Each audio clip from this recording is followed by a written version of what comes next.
সমুদ্রের উত্তাল ঢেউয়ে ট্রলার থেকে পড়ে গিয়ে নিখোঁজ হলেন এক মৎস্যজীবী। গত 27 জুলাই ভোর রাতে ঘটনাটি ঘটে কেঁদো দ্বীপের কাছে।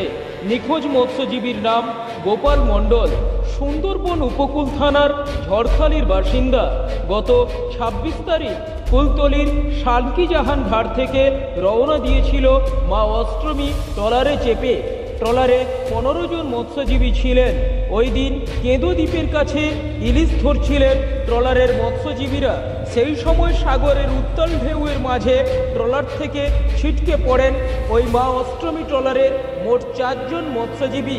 ওই সময় পাশে থাকা অন্যান্য ট্রলার ও ওই অষ্টমী ট্রলারের অন্যান্য মৎস্যজীবীদের সহায়তায় 3 জনকে উদ্ধার করা সম্ভব হলেও কিছুক্ষণের মধ্যেই সমুদ্রে তলিয়ে যায় গোপাল।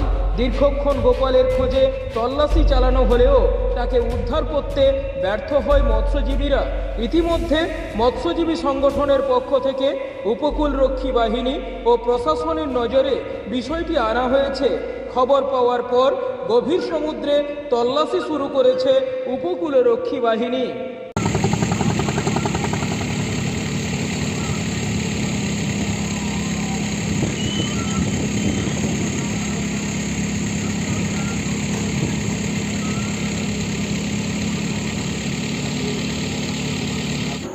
ওই গতকাল প্রায় ভোর 5টার সময় ঝড়খালির একটা ট্রলার এফবি মা অষ্টমী, ওরা ওখানে মাছ ধরছিল জাল ফেলে। সেই সময় হঠাৎ করে একটা ঝড়ো হাওয়া বইতে শুরু করে এবং সঙ্গে সঙ্গে প্রচণ্ড সমুদ্র উত্তালও হয়। সেই সময় ট্রলারটা কাত হয়ে গিয়ে 4 জন ফিশারম্যান ওই জলে পড়ে যায় সমুদ্রে।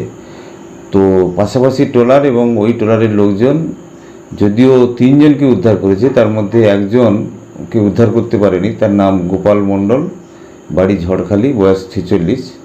ওকে আজকেরও সারাদিন খোঁজাখুঁজি করেছি, গতকালও খোঁজাখুঁজি করেছি, এখনও পর্যন্ত পাওয়া যায়নি। আমরা সমস্ত মৎস্য দপ্তর এবং কোস্টাল পুলিশ, কোস্টগার্ড সবাইকে জানিয়েছি এবং আমাদের যেসব ট্রলারগুলো মাছ ধরছে তাদেরকেও ওয়্যারলেসে আরটিসেটের মাধ্যমে জানানো হয়েছে খোঁজখবর করার জন্য। কোথায় ঘটনাটা ঘটেছে? ঘটনাটা ঘটেছে হচ্ছে ওই কেঁদো দ্বীপ আছে, কেঁদো দ্বীপের সংলগ্ন প্রায় 10-12 কিলোমিটার দূরে উপকূল থেকে।